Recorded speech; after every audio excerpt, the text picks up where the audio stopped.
Good morning बच्चों, कैसे हो? मस्त एकदम झकास। चलो तो देखो, आज है हमारा डे 11 30 डेज फिजिक्स चैलेंज का, और आज हमारा 11th का लास्ट टॉपिक है। जैसे हमने आपको 10-11 दिन के अंदर 11th कंप्लीट कराई है, वैसे ही हम अगले 10 to 11 डेज में 12th भी कंप्लीट कराने वाले हैं। तो चैनल को सब्सक्राइब रखना है आपको, और शेयर भी करते रहना है। और बाद में हम आपको कराएंगे PYQs पिछले 3 साल के एम्स पैरामेडिकल के, और उसके बाद हम आपके लिए एक बड़ी अनाउंसमेंट भी लेके आएंगे। चलिए देखिए, पहला क्वेश्चन से शुरू करते हैं, आपका टाइम वेस्ट नहीं करते हैं। Sound wave in air are always. अब ये क्वेश्चन मैं नहीं बताऊंगा, ये आप बता सकते हो, बहुत ही इजी है। ठीक है, कि ट्रांसवर्स होती है, लॉन्गिट्यूडनल होती है, इलेक्ट्रोमैग्नेटिक होती है, या स्टेशनरी होती है। मैं आपको इन चारों का मतलब समझा देता हूँ पहले। ठीक है, सबसे पहले लॉन्गिट्यूडनल की अगर बात करूं, या ट्रांसवर्स की बात करूं, या इसकी बात, चलो इसकी करते हैं। ये 12th में भी आता है, इलेक्ट्रोमैग्नेटिक वेव। इसके अंदर क्या होगा कि अगर आपकी वेव किस एक्सिस पे चलती है, एक्स पे, तो वाई एक्सिस पे इसका इलेक्ट्रिक फील्ड रहेगा, और जेड एक्सिस पे इसका मैग्नेटिक फील्ड रहेगा। यानी इसमें इलेक्ट्रिक और मैग्नेटिक दोनों फील्ड होते हैं, विद्युत और चुंबकीय दोनों गुण होते हैं। ठीक है, स्टेशनरी वेव्स क्या होती हैं? स्टेशनरी वेव्स होती हैं जब दो रिजिड ऑब्जेक्ट्स के बीच में आप एक वायर लगा दो, और उसमें वेव को डेवलप करो कुछ ऐसे, जैसे आपका गिटार, या आपका सितार, इकतारा, वायलिन वगैरह, ये सब इनमें कैसी वेव होती है? स्टेशनरी वेव होती है। ठीक है, इलेक्ट्रोमैग्नेटिक वेव का बेस्ट एग्जांपल कौन है बेटा? लाइट है आपकी। अब बच गई हमारे पास ट्रांसवर्स और लॉन्गिट्यूडनल। ठीक है, तो ट्रांसवर्स जैसे आपने पढ़ा होगा, जैसे आप एम्स पैरामेडिकल की तैयारी कर रहे हो, बायो आपके सब्जेक्ट हो गई, तो ट्रांस सेक्शन एरिया हम पढ़ते हैं किसी भी रूट का या प्लांट का, तो उसमें हम क्या करते हैं? हम उसको यहाँ से कट कर देते हैं। यहाँ से क्या कर देते हैं? कट कर देते हैं। ये उसकी लेंथ है, तो लेंथ के परपेंडिकुलर कट कर देते हैं। इसी को आपको बेस बना के ट्रांसवर्स को समझ लेना है कि अगर वेव प्रोपगेट होती है किसमें, एक्स में, तो जो वाइब्रेशन होंगे, कंपन होंगे, वो इसके क्या हो जाएंगे बेटा? परपेंडिकुलर हो जाएंगे। ये हो गई आपके पास कौन सी? ट्रांसवर्स। ठीक है, इसमें होंगे अप एंड डाउन्स, इनको बोलेंगे हम क्रस्ट, और इनको बोल देंगे हम ट्रफ। ओके, अब दूसरी बात, आपने क्या किया? ट्रांस सेक्शन लेने के लिए लेंथ के परपेंडिकुलर कट किया था, बच कौन गया? लॉन्गिट्यूडनल। तो इसमें हम क्या करेंगे? अलोंग द लेंथ ऐसे कर देंगे, अलोंग द लेंथ कर देंगे। तो ये अगर हमारी वेव एक्स एक्सिस में फ्लो हो रही है, तो इसके वाइब्रेशंस भी क्या होंगे? अलोंग द लेंथ हो जाएंगे भैया। ठीक है, तो कहीं कहीं पर आपको पार्टिकल्स बहुत क्लोज देखने को मिलेंगे, और कहीं कहीं पर दूर। इसको बोलते हैं रेयर फ्रैक्शन, विरल, और इसको बोलते हैं डेंस या कंप्रेशन। क्या बोलते हैं बेटा? डेंस या कंप्रेशन बोलते हैं, संपीड़न जिसको आप बोल सकते हो। ठीक है, तो अब जो साउंड होता है वो बेसिकली इसी पे बेस्ड होता है। ठीक है, तो आपको आंसर मिल गया होगा। चलिए अगले क्वेश्चन पे बढ़ते हैं। With the rise in temperature the velocity of sound in gas. तो तापमान में वृद्धि के साथ किसी गैस में ध्वनि का वेग। तो आप जब टेम्परेचर बढ़ाते हो तो क्या होता है? चलो मैं इसको एक एग्जांपल से समझाता हूँ, कि जैसे गर्मी के दिन होते हैं, सर्दी के दिन होते हैं। ठीक है, जब आप गर्मी की बात करोगे तो आपको साउंड उतना क्लियरली नहीं आएगा, लेकिन सर्दियों में या नमी वाली दिनों में आपको साउंड बहुत ज़्यादा सुनाई देगा। ठीक है, तो इसका मतलब अगर आप टेम्परेचर बढ़ा दोगे तो साउंड की वेलोसिटी क्या हो जाएगी बेटा? कम हो जाएगी, ऑब्वियस सी बात है। ठीक है, चलो आगे बढ़ते हैं। The speed of transverse wave on a stretched string of tension T and mass per unit length is mu. T तनाव और प्रति एकांक लंबाई का द्रव्यमान म्यू वाली एक तनी हुई डोरी पर अनुप्रस्थ तरंग की चाल क्या होगी? तो देखो, चाल क्या हो जाएगी अपने पास? Mu by T. चाल क्या हो जाएगी? म्यू बाई टी हो जाएगी। चलो आगे बढ़ते हैं हम। Newton's formula for the velocity of sound in gas was corrected by Laplace. The Laplace correction is based on the assumption that sound propagation is in. तो गैसों में ध्वनि के वेग के लिए न्यूटन का जो सूत्र था, उसमें किसने संशोधन किया था? आपने पढ़ा होगा, लाप्लास संशोधन। ठीक है, तो अब न्यूटन के अकॉर्डिंग जो साउंड फ्लो होता है वो कौन से प्रोसेस में होता है? आइसोथर्मल में। लेकिन लाप्लास कहता है कि साउंड जब किसी गैस में फ्लो होगा तो कौन सा प्रोसेस के अकॉर्डिंग होगा? एडियाबेटिक प्रोसेस के अकॉर्डिंग होगा। ठीक है, चलो भैया, तो मैं आपको बता रहा था कि न्यूटन के अकॉर्डिंग तो कैसा प्रोसेस होता है, कई बार पूछ लिया जाता है कि भाई न्यूटन के अकॉर्डिंग जब साउंड किसी गैस में प्रोपेगेट होता है तो वो कैसे मीडियम को फॉलो करता है या किस प्रोसेस के थ्रू होता है, तो आइसोथर्मल। लेकिन लैप्लास के अकॉर्डिंग वो कैसा होता है, एडियाबेटिक होता है, ठीक है। और इसी की वजह से आपको साउंड की एक सटीक वेलोसिटी पता चल सकेगी भैया। चलो आगे देखते हैं। The relation between phase difference and path difference is, देखो ये जो चीज है कलांतर और पथांतर, ये आपके 12th में भी वेव ऑप्टिक्स में काम आएगा। मैं आपको फॉर्मूला बताता हूं, डेल एक्स, डेल फाई और डेल टी, ये मैंने क्या लिया, ये तो देखो क्वेश्चन में पूछा था मुझसे, पार्ट डिफरेंस पथांतर, ये हो गया कलांतर फेज डिफरेंस, ये हो गया समय अंतर, ठीक है। अब यहाँ लिख दो आप लैम्बडा, यहाँ लिख दो आप 2 पाई और यहाँ लिख दो आप टी, और ये तीनों आपस में क्या हो जाएंगे बेटा, इक्वल हो जाएंगे। अब हमसे ये दो ही पूछे थे तो यहाँ आप ढूंढ सकते हो आराम से, डेल फाई बराबर क्या आएगा, 2 पाई अपॉन में लैम्बडा इनटू डेल्टा एक्स। चलिए भैया आगे बढ़ते हैं। A progressive wave is represented by the equation y equals to a sin omega 100 pi t minus kx। If the wave velocity is 100 metre पर second, the wave number k is, तो एक प्रगामी तरंग की समीकरण ये है, ठीक है। और यदि तरंग का वेग कितना हो, 100 मीटर पर सेकेंड हो, तो तरंग संख्या कितनी होगी, देखो वेलोसिटी ऑफ वेव हमेशा होती है कितनी, ओमेगा बाई के, ठीक है। अब इस इक्वेशन को देखोगे तो इक्वेशन हम लिखते हैं हमेशा a sine omega T plus minus के एक्स, ठीक है। अब कंपेयर कर लो आप, ओमेगा का वैल्यू कितना आ गया आपके पास, 100 पाई आ गया बेटा, v का वैल्यू कितना गिवन है आपको, 100 ही गिवन है। तो अब आप डायरेक्टली क्या निकाल सकते हो बेटा, 100 पाई डिवाइडेड बाई के, तो k will be equal to pi metre inverse. चलिए आगे बढ़ते हैं, ठीक है। If two interfering waves have intensity in the ratio of 9:4, the ratio of maximum to minimum intensity in the interference path will be, यदि दो व्यक्तीकरण करने वाली तरंगों की तीव्रता का अनुपात यानी कि I1/I2 कितना गिवन है बेटा, 9/4। आपसे क्या पूछ रहा है कि जब ये व्यक्तीकरण इंटरफेरेंस कर लेते हैं तो मैक्सिमा और minima I max upon I minimum की अगर मैं बात करूंगा तो मैं लिखूंगा A मैक्स का स्क्वायर अपॉन A मिनिमम का स्क्वायर। ये तो कब काम आएगा, जब मुझे A मैक्सिमम और A मिनिमम दिया जाएगा, ठीक है। इसी को मैं लिख दूंगा A1 प्लस A2 का whole square upon A1 difference A2 का होल स्क्वायर। पर सर हमें तो क्या दे रखा है, I1 अपॉन I2 दे रखा है। तो अगर मैं बात करूं I1 की या I मैक्स की, तो वो मेरे पास कितना आएगा, √I1 प्लस √I2 का होल स्क्वायर। और I मिनिमम की मैं बात करूंगा तो वो मेरे पास कितना आ जाएगा बेटा, √I1 माइनस √I2 का होल स्क्वायर, ठीक है। अब यहाँ पर देखो आप, I1 अपॉन I2 कितना गिवन है आपको, 9/4। तो आपको एक को रिप्लेस करना है और एक को रख लेना है। जैसे मैंने I1 बराबर लिख दिया 9I2/4, तो मैं क्या लिखूंगा I1 की जगह, 9I2/4 का अंडर रूट प्लस √I2 का होल स्क्वायर, ठीक है, डिवाइडेड बाई I1 की जगह हम क्या लिख देंगे, 9I2/4 माइनस √I2 का होल स्क्वायर।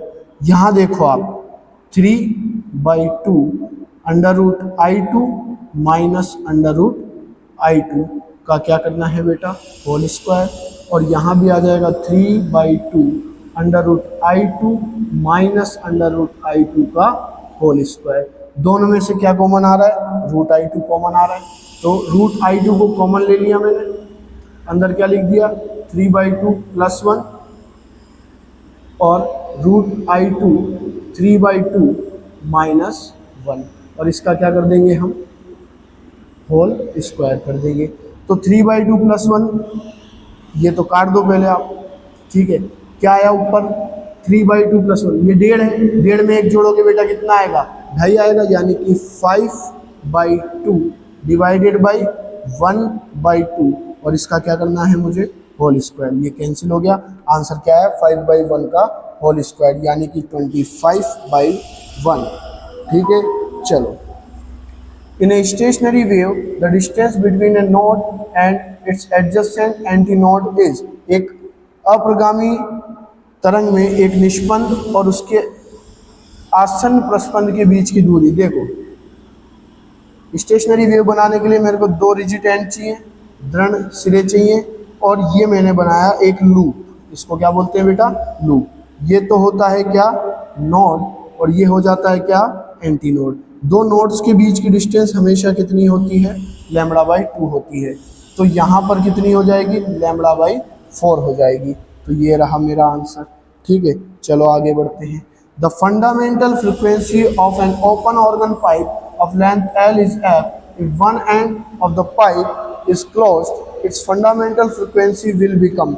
ठीक है, तो देखो, अगर मैं बात करूं किसकी, ओपन पाइप की और किसकी, क्लोज पाइप की, तो क्लोज पाइप में तो बनेगा कुछ ऐसा वेव जहां पर एक पेड़ आएगा एंटी नोड, एक पेड़ आ जाएगा नोड, यानी ये लेंथ कितनी हो जाएगी, λ/4, जो किसके बराबर है, पाइप की लेंथ के। ऐसे ही इसमें बात करूं तो ओपन पाइप के दोनों सिरे क्या रहेंगे, खुले, तो यहाँ नोड, यहाँ एंटी नोड, यहाँ नोड, तो ये पूरी कितनी हो जाएगी बेटा, λ/2, जो भी किसके इक्वल है, एल के। अब मुझे क्या निकालनी है, फ्रीक्वेंसी, तो वेलोसिटी बराबर क्या होती है, F lambda, frequency into lambda. तो यहाँ पर एफ बराबर क्या आ जाएगा, v/λ। अब आपको कौन सा पाइप दिया हुआ था, ओपन पाइप, जिसकी लेंथ कितनी थी, एल। तो इसके लिए आप λ/2 बराबर क्या लिखेंगे, L लिखेंगे, तो लैम्बडा बराबर कितना आ जाएगा बेटा, 2L आ जाएगा। तो अब मैं यहाँ पर जैसे ही रखता हूँ तो मुझे क्या मिलता है, v/2L। किसका वैल्यू है ये, F का। अब इसकी बात करते हैं, तो इसमें भी सेम करना पड़ेगा मुझे, F V, भाई वेलोसिटी तो वही रहेगी, लेकिन λ/4 किसके बराबर होगा, L की, तो लैम्बडा कितना हो जाएगा बेटा, 4L। कितना लिख देंगे, 4L।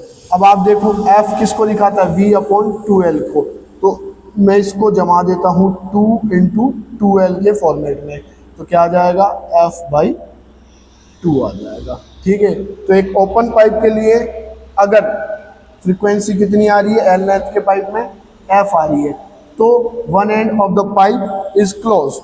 कैसा कर दिया आपने, क्लोज कर दिया, कि एक सिरा पाइप का क्या कर दे, बंद कर दिया जाए, तो इसकी मूल आवर्ती कितनी हो जाएगी, तो इसकी मूल आवर्ती कितनी हो जाएगी बेटा, F/2 हो जाएगी। ठीक है, यहाँ मैंने आपको क्वेश्चन के साथ साथ ये भी समझा दिया कि ऑर्गन पाइप में वेव फॉर्मेशन कैसे होता है स्टेशनरी वेव का। एक क्लोज्ड ऑर्गन पाइप प्रोड्यूस, एक बंद ऑर्गन पाइप उत्पन्न करता है all harmonic, only even harmonic, only odd harmonic, no harmonic. तो एक ओपन, जैसे ये मैंने पहला वेव बनाया, ठीक है, अब मैं क्या करूँगा, इसमें यहाँ ओपन बना दूंगा, यहाँ पूरा एक नोड पूरा लूप बना दूंगा, और ये हो जाएगा। तो यहाँ पर दो हाफ लूप थे, यहाँ पर दो हाफ और एक कंप्लीट है। फिर उसके बाद अगर मैं और बढ़ाता चला जाऊँ तो कुछ ऐसी मेरे पास स्ट्रक्चर्स बनती चली जाएगी। तो इसके अंदर आप देखो, यहाँ पर आप क्या लिखोगे, λ/2, यहाँ कितना हो जाएगा ये, λ/2, λ/2, यानी कि लैम्बडा।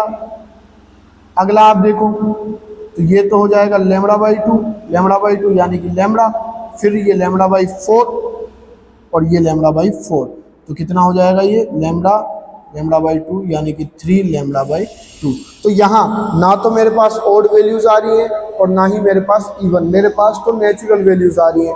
आप एक लूप और बढ़ा के देख लो, चलो, ये 1, 2 और ये 3। ठीक है, थोड़ा डायग्राम आपको अच्छा नहीं बनाया मैंने, पर आप समझ लो, λ/2, λ/2 और λ/2, तो ये कितना हो गया, 1.5। ठीक है, λ/4, λ/4, तो ये टोटल कितना हो जाएगा, 2λ हो जाएगा। तो देखो मेरे पास लैम्बडा भी आया, λ/2 भी आया, 3λ/2 भी आया और 2λ भी आया, तो मेरे पास सब नंबर आ रहे हैं। तो इसका मतलब ये कैसी फ्रिक्वेंसी बनाएगा, ऑल हार्मोनिक फ्रिक्वेंसीज ये बना देगा। चलो, the fundamental frequency of stretched string fixed at both and is 100 hertz. The frequency of its third harmonic second overtone will be. तो दोनों सिरों पर बंधी हुई एक तनी हुई डोरी की मूल आवृत्ति कितनी है? 100 है। इसके तीसरे सन्नादी द्वितीय अधिस्वरक की आवृत्ति क्या होगी? तो देखो, जब आप एक लूप बनाते हो और जितने ज़्यादा लूप आप बनाते हो उतनी ही ज़्यादा क्या बन जाती है? ये हार्मोनिक बन जाती है। तो अब इसके अंदर मैंने इसकी लेंथ को पहले की तरह कितना ले लिया? L, जो किसके बराबर होगी बेटा? लैम्बडा बाई 2 के। तो F बराबर क्या लिख दूंगा मैं? V अपॉन लैम्बडा की जगह क्या आ जाएगा? 2L। अब अगर मैं यहाँ पर 1, 2 और 3 लूप बना दूँ, कितने लूप बना दूँ? 3, तब ये कितना हो जाएगा? लैम्बडा बाई 2, लैम्बडा बाई 2 और लैम्बडा बाई 2। यानी कि इस कंडीशन में 3 lambda by 2 is equal to क्या हो जाएगा? L। तो लैम्बडा बराबर कितना आएगा? 2L by 3। तो अब जो F डैश आएगा वो कितना आ जाएगा बेटा? 2L by 3। यानी कि पहले वाला कितना था? V by 2L। तो कितने टाइम्स हो जाएगी? 3 टाइम्स हो जाएगी। ठीक है, 3 टाइम्स हो जाएगी तो 100 का 3 टाइम्स कर दो, कितना हो गया बेटा? 300 हर्ट्ज हो गया। Beats are produced by the superposition of two sound waves of slightly different. तो बीट्स, जो आप म्यूजिक सुनते हो उसमें क्या होता है? टाइम जैसे जैसे बदलेगा वैसे वैसे इंटेंसिटी, ठीक है, तीव्रता क्या होगी भैया? समय के साथ बदलती चली जाएगी। भैया आपने ईयरफोन लगा रखे, ठीक है, आपको कभी हाई साउंड सुनाई दे रहा है, कभी लो साउंड सुनाई दे रहा है, तो इन्हीं को हम क्या बोलते हैं? बीट्स। और ऐसा तभी होता है जब किस में डिफरेंस हो बेटा? थोड़ा सा फ्रीक्वेंसी में डिफरेंस हो। चलो आगे बढ़ते हैं। Two tuning forks of frequency 256, 260 are sounded together. The time interval between two consecutive maximum intensities is। तो सबसे पहली चीज कि यहाँ पर डिफरेंस कितना है? 4 हर्ट्ज का है। तो 1 सेकंड में कितने बीट बनेगी? 4 बीट बनेगी। कितने बीट बनेंगे? 4 बीट बनेंगे। और जब 4 बीट बनती है, ठीक है, यानी कि 4 हर्ट्ज क्या बताता है? इसकी फ्रिक्वेंसी को। किसको बताता है? बीट की फ्रिक्वेंसी को। यानी कि एक बीट बनने में कितना लग रहा है? 4 सेकंड लग रहा है। तो 1 सेकंड में कितनी बने, सॉरी 1 सेकंड में कितनी बीट बन रही है? 4 बीट बन रही है हमारे पास। यानी कि 1, 2, 3, 4 बनाएंगे हम यहाँ पर।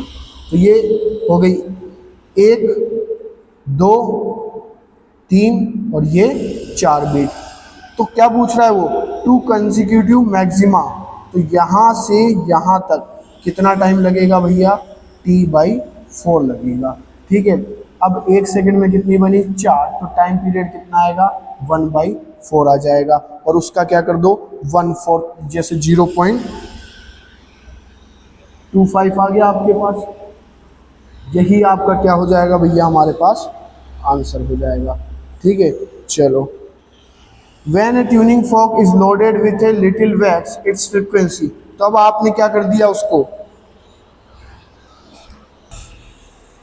तो देखो, अब हमने ट्यूनिंग फॉर्क पे क्या करा? वैक्स कर दिया। देखो, 2 चीजें होती है। पहला हम क्या कर सकते हैं? वैक्स। वैक्स करने से मास क्या हो जाएगा? द्रव्यमान क्या हो जाएगा? ज्यादा। दूसरा हो सकता है अपन उसको क्या कर सकते हैं? रब कर सकते हैं या घिस सकते हैं। जब आप घिसोगे तो मास क्या हो जाएगा? कम। और जो फ्रीक्वेंसी है वो मास की जस्ट अपोजिट चलेगी। तो यहाँ पर तो फ्रीक्वेंसी क्या हो जाएगी? कम। और यहाँ पर फ्रीक्वेंसी क्या हो जाएगी बेटा?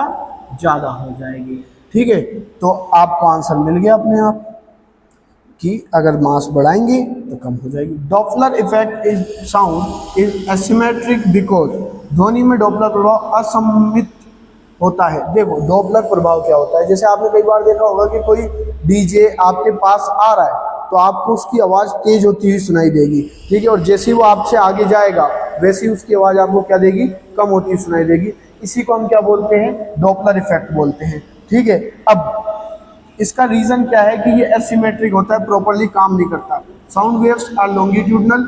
Sound requires material and medium for propagation और velocity of sound is very small और sound waves can be reflected. तो अब बातें तो सब सही सही सी हैं, ठीक है, लेकिन हमको क्या पता करना है? हमको पता करना है कि डॉपलर इफेक्ट एसिमेट्रिक क्यों होता है।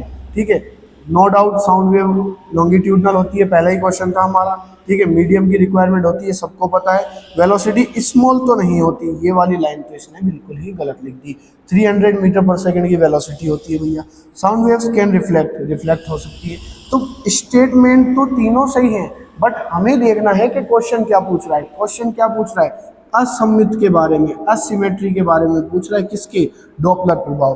तो डॉपलर प्रभाव होता क्यों है? क्योंकि ऑब्जर्वर और सोर्स आपस में क्या करते हैं बेटा? रिलेटिव मोशन करते हैं। तो यहाँ पर जब वो रिलेटिव मोशन करेंगे तो वाइब्रेशंस होंगे, ठीक है। तो हम क्या लिख देंगे? साउंड वेव्स आर लॉन्गिट्यूडनल, ठीक है। तो वो प्रॉपरली काम नहीं कर पाएगा। A source of sound moves towards a stationary observer with a speed equal to half the speed of the sound. If the original frequency is f, the apparent frequency heard by the observer will be. चलिए question करते हैं हम। तो देखो Doppler effect का कोई भी question आए, आपको फॉर्मूला क्या लेना है? F naught F S V observer upon V source, ठीक है। अब ये तो क्या है? ऑब्जर्वर जो सुन रहा है उसके लिए फ्रीक्वेंसी, सोर्स जिससे फ्रीक्वेंसी बन रही है। यहाँ पर वेलोसिटी है साउंड की एक्चुअल, जो हम 20 डिग्री सेल्सियस या रूम टेम्परेचर पे लगभग कितनी ले सकते हैं? 343 मीटर पर सेकेंड ले सकते हैं, ठीक है, वेलोसिटी साउंड की। अब जब ऑब्जर्वर आएगा सोर्स के पास तो क्या होगा? बढ़ेगी, ठीक है। और दूर जाएगा तो क्या हो जाएगी? कम हो जाएगी। और इसका रिवर्स हो जाएगा किसमें? साउंड सोर्स में, ठीक है। क्योंकि ये नीचे है ना, तो जब सोर्स और ऑब्जर्वर के बीच में, जैसे सपोज करो ये आपका कौन हो गया बेटा? ऑब्जर्वर हो गया, ठीक है। और ये आपका कौन हो गया? सोर्स हो गया। तो सोर्स की वेलोसिटी हमने कहाँ लिखी? नीचे।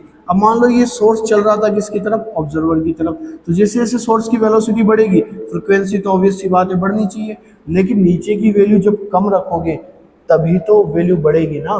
तो अगर पास आ रहा है तो माइनस, दूर जा रहा है तो प्लस, और यहाँ पर पास आ रहा है तो प्लस और दूर जा रहा है तो माइनस। तो क्या कह रहा है? ए source of sound moves towards the stationary observer. तो एफ ओ बराबर एफ एस, ठीक है। वी ऑब्जर्वर तो चल ही नहीं रहा, वी माइनस वी एस। तो जैसे ही वो पास जाएगा, ठीक है, तो उसको फ्रिक्वेंसी क्या होगी? बड़ी हुई सुनाई देगी, लेकिन कितनी? ठीक है। तो पहले तो हम वो सब हटा देते जो कम वाली है, तो आंसर तो मुझे मिल जाएगा। देखो, a source of sound moves towards the stationary observer with a speed equal to the half speed of the sound. तो v upon v minus v by 2। तो क्या आ गया? v upon v by 2। तो कितना आ गया? ट्वाइस एफ एस बराबर एफ ओ। और देखो मुझे सॉल्व करने की जरूरत थी भी नहीं, क्योंकि सीधा सा कंसेप्ट है भैया। सोर्स और ऑब्जर्वर के बीच में अगर डिस्टेंस क्या होगी? कम, तो फ्रिक्वेंसी क्या हो जाएगी? इंक्रीज हो जाएगी। तो इनके बीच में क्या कम कर दूं मैं? डिस्टेंस को कम कर दूं, तो फ्रिक्वेंसी क्या हो जाएगी? अपने आप इंक्रीज, आवृत्ति क्या हो जाएगी? बढ़ जाएगी। और अगर इसका उल्टा करूंगा तो घट जाएगी। तो यहाँ एक ही वैल्यू थी मेरे पास। तो इस तरीके से आप कई बार टेक्निकली भी सॉल्व कर सकते हो क्वेश्चन को। The velocity of sound in gas is independent of change in. किसी गैस में ध्वनि का वेग किसके परिवर्तन पर निर्भर नहीं करता? प्रेशर पर निर्भर नहीं करता है भैया। चलो, the equation of wave is given by this wave is travelling along. एक तरंग का समीकरण ऐसे दिया जा रहा है। तो यह तरंग देखो, जब यहाँ kx और ओमेगा टी के सिंबल क्या हो? अलग अलग हो। कैसे हो? अलग अलग। प्लस माइनस से मतलब नहीं है, अलग अलग होने चाहिए, एक का प्लस एक का माइनस। तब तो वो चलेंगी पॉजिटिव एक्सिस पर, तो इस पे चलेंगी पॉजिटिव पर। और अगर सेम हो गए, दोनों ही कैसे हो गए? प्लस प्लस, या दोनों ही कैसे हो गए? माइनस माइनस, तो इस केस में वो कहाँ चलेगी? नेगेटिव में। ठीक है, मैं उसको हटा देता हूँ, नहीं तो आपको पीडीएफ में कन्फ्यूजन हो जाएगा। ठीक है, तो प्लस प्लस हो, अरे सॉरी, प्लस प्लस हो या माइनस माइनस हो, तब तो क्या होगा? नेगेटिव। और प्लस माइनस हुआ तो कैसा एक्सिस हो जाएगा? पॉजिटिव हो जाएगा। ठीक है, अब यहाँ पर क्या अलग अलग है, तो हम क्या लिख देंगे? पॉजिटिव एक्स एक्सिस लिख देंगे। चलो भैया, 19 क्वेश्चन है, the relation between particles velocity and wave velocity. एक प्रगामी तरंग के कण के वेग और तरंग के वेग में क्या संबंध होता है? तो कण का जो वेग होगा, जैसे आपने लिखा y बराबर a sine omega T plus minus के एक्स। ठीक है, तो ये होता है y, तो डी वाई अपॉन क्या करना पड़ेगा आपको, डी एक्स, और वी पी बराबर क्या हो जाएगा, माइनस का v D Y upon D X. अगले क्वेश्चन पे बढ़ते हैं। At the closed end of an organ pipe which of the following is form. तो एक ऑर्गन पाइप के बंद सिरे पर, ये क्वेश्चन आप खुद करेंगे, मैंने आपको दोनों ऑर्गन पाइप बता दिए हैं। ठीक है, हमेशा बंद पाइप पर ये बनेगा भैया। अब आप इसका आंसर ढूंढ सकते हैं, displacement node, anti node, pressure node और नन ऑफ दिस। ठीक है, ये मैं आप पे छोड़ता हूँ। For an open organ pipe of length L, the end correction at each open and is approximately L length के एक खुले ऑर्गन पाइप के लिए प्रत्येक खुले सिरे पर अंत्य संशोधन लगभग कितना होता है। जैसे ये ओपन ऑर्गन पाइप है, ये मैंने इसकी बेसिक फ्रीक्वेंसी बनाई।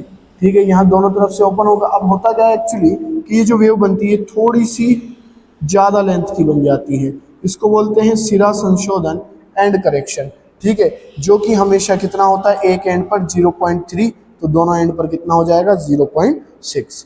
चलो, the pitch of sound not depends primarily on, किसी ध्वनि सुर का तारत्व, पिच। जैसे आपने देखा होगा लड़कों की आवाज़ थोड़ी भारी होती है, जबकि लड़कियों की आवाज़ क्या होती है, थोड़ी पतली होती है। तो जिनकी आवाज़ पतली होती है उनका पिच कैसा होता है बेटा, हाई होता है। किस आवाज़ का, पतली आवाज़ का। ठीक है, और जो भारी आवाज़ होगी, भारीपन होगा, जैसे अमिताभ बच्चन वाली आवाज़, तो उसका पिच क्या हो जाएगा बेटा, लो हो जाएगा, तो डेप्थ में जाएगी थोड़ी। ठीक है, तो अब इसके अंदर पिच की अगर मैं बात करूं तो पिच किससे आएगी, फ्रिक्वेंसी से आएगी। किससे आएगी, फ्रिक्वेंसी से आएगी। चलो, in a resonance column experiment the first resonance occur at 15 centimetre, the second resonance will approximately occur at L2। ठीक है, तो एक अनुनाद नली में के प्रयोग में पहला अनुनाद कितने पे आता है, 15 पर, तो दूसरा अनुनाद लगभग किस लंबाई पर प्राप्त होगा। तो ये चलते हैं बेटा किसमें, इवन मल्टीपल्स में। तो इवन मल्टीपल आप करोगे तो कितना आ जाएगा आपके पास, 30। When a wave passes from one medium to another, the property that remain unchanged। तो जब कोई तरंग एक माध्यम से दूसरे माध्यम में जाती है, टकराती है, वापस आ जाती है या आगे चली जाती है, उन सब कंडीशंस में आपको क्या सेम मिलेगी, फ्रिक्वेंसी। ठीक है, 12th बोर्ड में भी बहुत पढ़ाया जाता है ये। When the speed of a source of sound exceeds the speeds of sound in air, the waves produced are। जब ध्वनि के स्रोत की चाल वायु में ध्वनि की चाल से क्या हो जाती है, अधिक। जैसे सुपरसोनिक जेट उड़ता है, ठीक है, तो आपने रील वगैरह में या मूवीज वगैरह में देखा होगा कि सुपरसोनिक जेट उड़ता है तो उसके पीछे एक ऐसी कॉनिकल शेप बनती है, बिल्कुल ऐसी हवा की। ठीक है, जब ये जेट यहाँ से उड़ के जा रहा है मेरा, क्योंकि इसकी स्पीड क्या होती है, साउंड से तेज होती है, तो हवा का ऐसा बाउंडर बन जाता है जो कैसी वेव्स बनाता है, अल्ट्रासोनिक वेव्स बनाता है। ये हमारा लास्ट क्वेश्चन था और ये हमारा 11th का लास्ट चैप्टर था। ठीक है, इसके बाद हम आपको एक वीडियो प्रोवाइड कराएंगे जिसमें हम आपको 11th के चैप्टर्स को वेटेज और उनकी कॉम्प्लेक्सिटी के बेस पे डिवाइड करेंगे, ताकि आपका जो रिवीजन है या जो आपकी प्रिपरेशन है वो और इम्प्रूव हो सके। और आगे आप जुड़े रहें, हम 12th के भी चैप्टर वाइज आपको सॉल्यूशन और इंपॉर्टेंट क्वेश्चन देते रहेंगे। सब्सक्राइब करें, लाइक करें, कमेंट करें और आप हमारे चैनल से जुड़े रहें भैया। ठीक है, चैनल आपको पता ही है। ठीक है, रोज आप आते हो, अपने दोस्तों को भी लेके आओ, उनको भी बताओ। ठीक है, जय हिंद, जय भारत।